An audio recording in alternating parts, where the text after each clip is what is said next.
All right, Bulls and Bears, back with another dose. Let's go ahead and get right into it. The bankers, the politicians, they're trying to convince everybody how great, how wonderful everything is. But yet we had the abysmal jobs report come out for the month of August, and it solidified basically a rate cut. It's basically almost guaranteed to be a rate cut. Now, the debate is whether it's going to be 25 basis points or 50 basis points.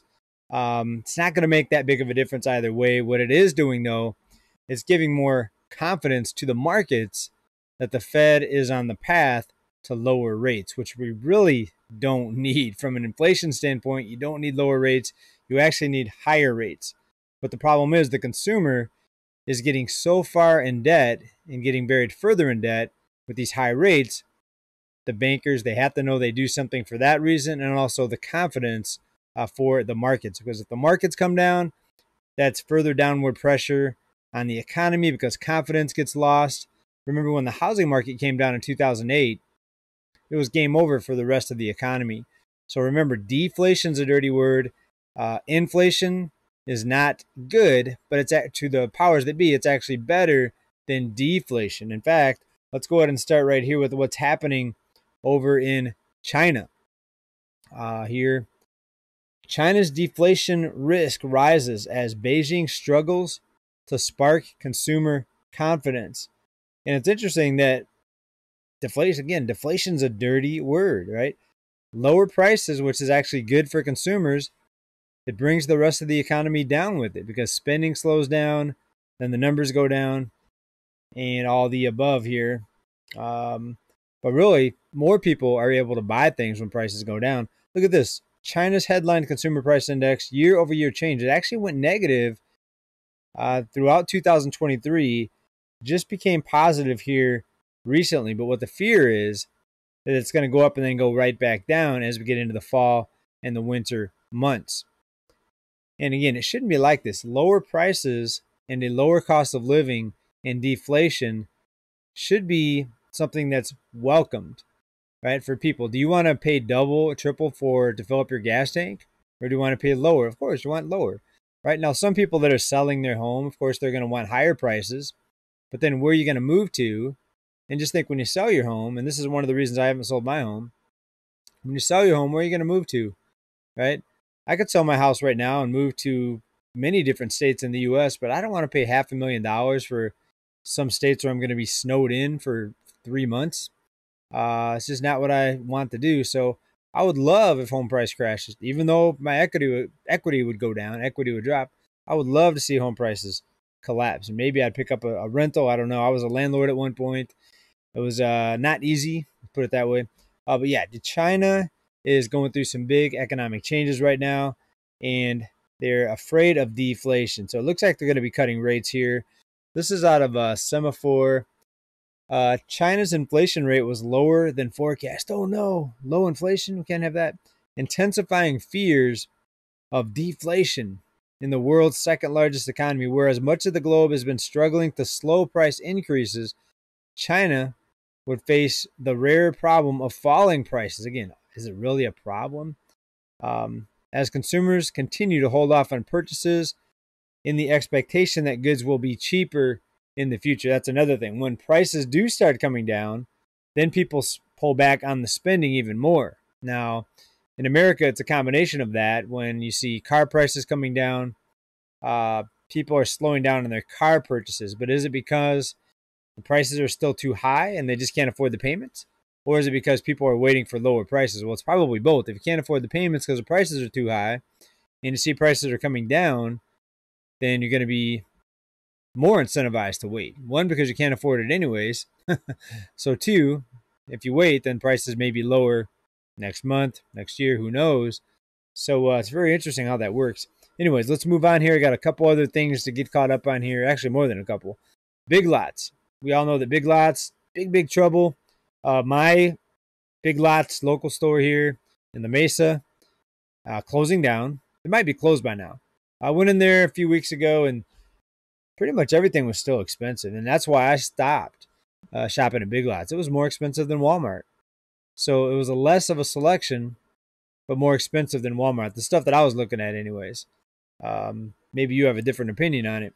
The discount retailer Big Lots filed for Chapter 11 bankruptcy as it contends with a pullback in consumer spending and soft sales. Well, this ABC article is not telling you what the CEO came out and said. The CEO came out and said that shrinkage was one of the big factors, and that's basically people stealing things. And Big Lots, what they're doing is they have lackluster security. And in California, stores aren't trying hard enough to stop these shoplifters, and many times it's a whole bunch of people coming in at once. The smash and grabs, and they're coming in and looting the place sometimes. And stores aren't doing enough to stop it. The law enforcement's not doing enough to stop it, and they're told to let these people go if it's under a certain amount. Well, here's the thing: if somebody's grabbing a bunch of stuff in their arms and running out the door, how do you know how much it is? How are you gonna add it up? There's a jacket, $40. He's got something else that's $3, $2. You're gonna not add it all up. So how do you know what they're stealing unless you stop them and get all the goods back and add up the total so you can prosecute them, right? So not enough of that happening here, especially in California. That's why one of the reasons why retailers here in California are having a big problems. And we'll have to see how this goes with Big Lots. Supposedly getting a buyer. Will the buyer keep stores open here? Discount retailer filed for Chapter 11. Columbus, Ohio-based company. Sells furniture, home decor, and other items. That's another thing, too. They do sell a lot of home items, decor, furniture, things like that, furnishings for the home.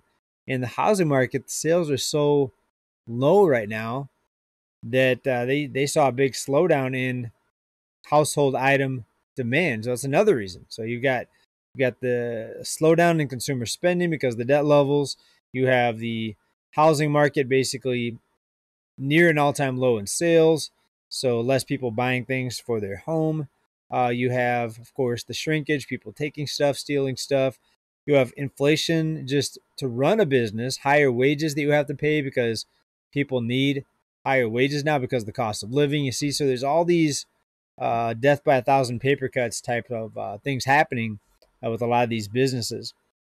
Sales at stores open last year, a key gauge of retailers' health, have declined for 9 straight quarters. Wow, that's some losses there. 9 straight quarters.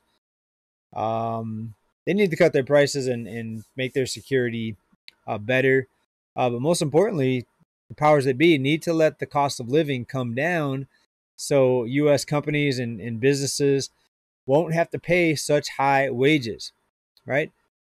Jobs get outsourced more when you have to pay so much more for workers in the United States. It's a no-brainer. Right? The cost of labor here is so much higher. Companies that pay for their employees' health insurance have to pay a lot more because the cost of medical is so high. That's another thing. That's a whole nother industry where prices are just skyrocketing. Medical debt. There's 500,000 people in the United States every year filing bankruptcy because of medical debt. Insane. But that's what's happening, folks. Let's head on over to a chart here, a 1-year chart. This is oil, folks. Look at this. Earlier in the year, we were up to close to $94 a barrel. We closed here recently at $68, folks. So, crashing oil prices. I would say this is maybe not a crash, but compared to what we saw at the peak of the year, the beginning of the year rather, with the peak at $94, seeing it down to $68, is somebody trying to make things more affordable, or in this case, the price at the pump less painful because November is a couple months away? Could it be? No, they wouldn't do that. Also, here's another piece of the puzzle here. The strategic reserves here, the Strategic Petroleum Reserve. Look at this. This goes back to the early 80s, folks. We're talking over 40 years. Look to the right here. Look at the plunge. And it recently came up in the past few months slightly because I think less people are traveling, even though they told us that there was record travel. I think it's actually less people traveling. That's why it went up some. But look back, folks. We're at the lowest we've been in over 40 years. You have to go all the way back to the early 80s. Looks like 80, maybe 83, 84, somewhere around there. Something else they're doing, folks. All right, people, next, let's talk about these students and student loan debtors. And no offense to anyone that has student loan debt, you're amongst, I believe I read it was over 40 million people. I just got lucky and had an employer that paid for my degree, so I have zero student loan debt. But take a look at this. Credit hit looms large on millions of Americans as student loan payments go delinquent again. So what they did is they did this on-ramping with the payments, where almost a year ago now, October 2023, they resumed student loans, but they resumed them at a fraction of the original payment. So they try to do this with what they're calling on-ramping. Well, they're already going delinquent, and we haven't even hit to where the payments are at their regular levels. That would have been next month in October, but millions of Americans are falling behind on student loan payments a year after the freeze ended. And soon that will start hurting their credit scores. So that's another thing. What they did over this past on-ramping period, almost a year now, with resuming these student loans, is they made it to where these delinquent payments and payments being made less than the actual amount they were supposed to pay, they made it so where this would not hurt these students' credit scores. And again, tens of millions of people are getting this. So this is another program designed to keep the economy from imploding. Imagine if 40-something million people had their credit scores just crash because of all these late payments or delinquent payments. You would see a big drop off in spending. Credit card companies would be much more likely to drop the credit limits. And of course, the powers that be, they don't want that, right?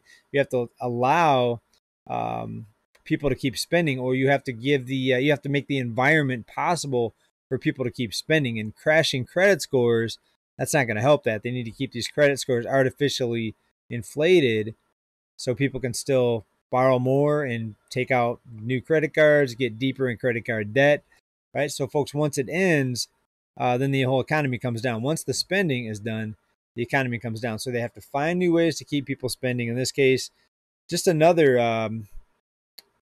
piece of the puzzle here as to why we haven't really seen a deflationary crash or correction, because they're finding ways to keep people spending money, and that's quote unquote economic growth. All right, let's jump over to the housing market. We have 3 markets, including my area here. Prices are coming down. Home prices just dropped significantly in 3 major cities. And start here. San Diego is one. Kansas City is another one. And there's more. These are just the major cities. And Miami, Florida is another. Let's get into the numbers here on those. In Miami, the median price dropped by 11.7%, down now to down to 530,000. That's the biggest reduction in the country. In San Diego, we're down 9.1%, and the median price is now down to 999,000. Wow, down to nearly still $1 million. That's crazy. Kansas City, an 8.5 reduction year over year. Median price now in Kansas City, 398,000. Wow, so nearly 400,000, even for what used to be very affordable Kansas City. That's crazy, folks. The nation and citywide price reductions coincide with significant inventory growth and a market slowdown.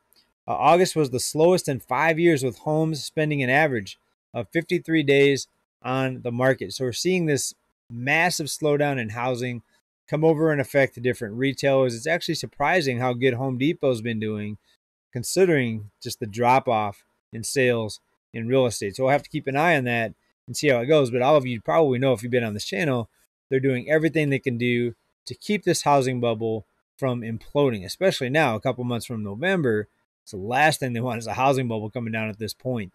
So it's going to be, again, the government buying most of the mortgages, mega investment companies, huge investment firms coming in and buying lots of homes, 1 in 6 homes nationwide. In some markets, is as high as 1 in 2 homes.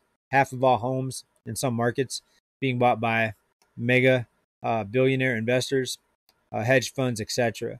Right? So expect more pumping up of the housing market and inflationary forces there.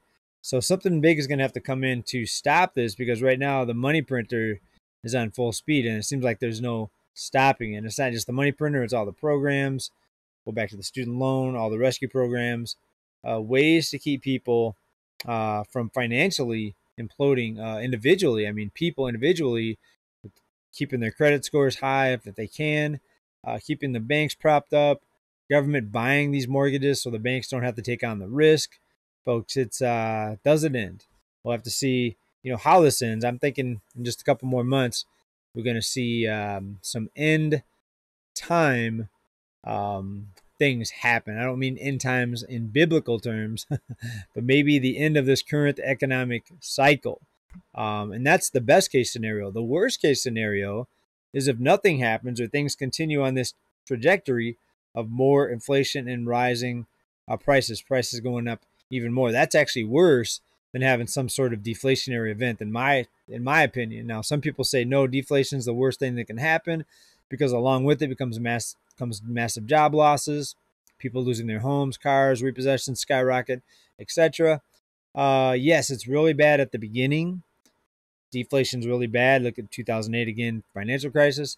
But if you play your cards right, if the powers that be, quote unquote, leaders play their cards right after the drop, and they don't keep interest rates at rock bottom for 10, 12 years like we did since the financial crisis, then prices stay low. But again, they have to give the illusion of economic growth with rising prices, more spending, more borrowing, more debt accumulation. So basically, economic growth, when you look at it, is just another word for a debt binge and an accumulation of debt amongst the population. All right, folks, let's shift gears one more time here. And this has to do with something that's happening here in San Diego. There is a beach city called Imperial Beach that's been closed now 1,000 days.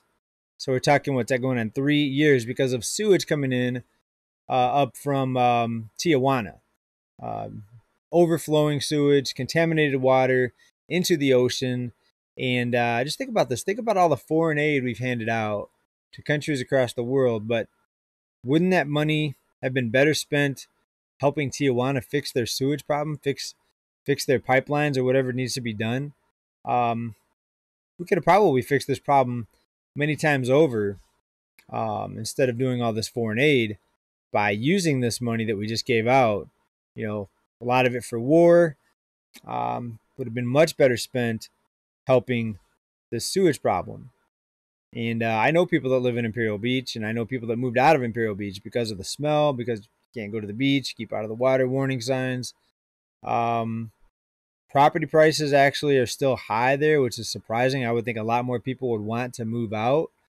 But the people that are still there are holding on to hope that this is somehow going to get solved. But when you're going on 3 years of beach closures, and the smell has been, something else, it's very interesting. What do you think about that? With all the foreign aid that we send out, we've got beaches closed because the sewage problem. Seems like the money would be spent. If you want to give foreign aid to the country that's spilling sewage into your country. How's about that? Is that an idea? Anybody agree with me on that? And when you try to get a total here, it's astonishing, folks. How much foreign aid does the U.S. give out?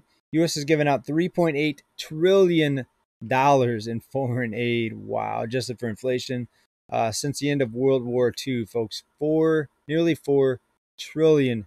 And I'm sure if you look at the real numbers, it's probably much more than that because we know the numbers that were actually given are a lot of times they're phony. Look at the jobs numbers. They actually even came out.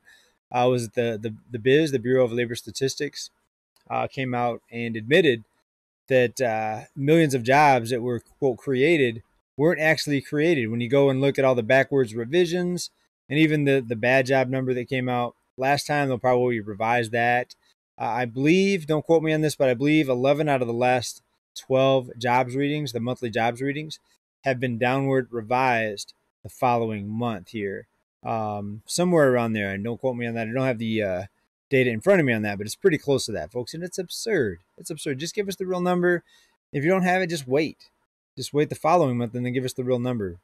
Okay, we can wait an extra month for real data, but what they do is they put out this phony number so everybody's happy, the markets go up, and then by the time the next month gets here, they're giving you a new number, and they have in small print at the bottom of the article, oh, here's, by the way, last month was off, we overestimated. And nobody really pays attention to it, folks, here. So a couple other things here. We're going to go ahead and wrap this up here, folks. And go ahead and bring this up here.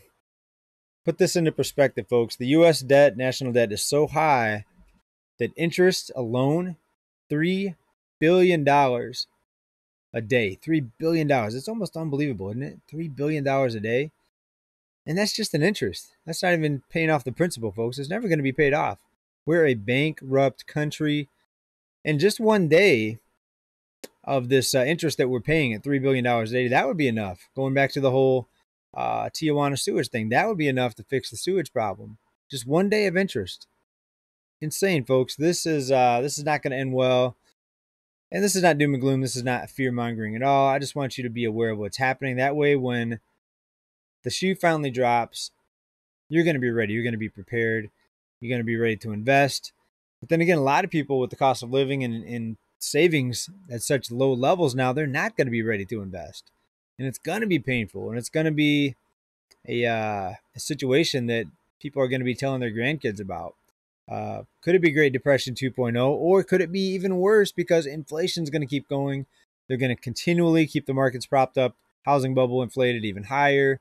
If prices start coming down, they'll put a freeze on things like they did in 2020. We won't be allowed to see any deflation, right? So we need some massive changes in order to change this inflationary scheme that's going on here, folks. That's the way I look at it. I would welcome a market crash and deflation. It would be ugly. It would be painful at first, but ultimately that's the medicine that the sick patient, in this case, the United States, the sick patient, it's a medicine that the sick patient needs. How's it going to end, folks? You let me know. I'm seeing some big things happening here very, very soon. I don't think we're going to get through October without something massive happening. Let me know what you think about this down in comments. Please make sure you are subscribed. Help keep this channel alive. This is the type of news that's not going to be pushed to the top, so to speak. So please, appreciate your support. Make sure you subscribe, notification bell. Come back for more. Keep stacking. Bye for now. Peace.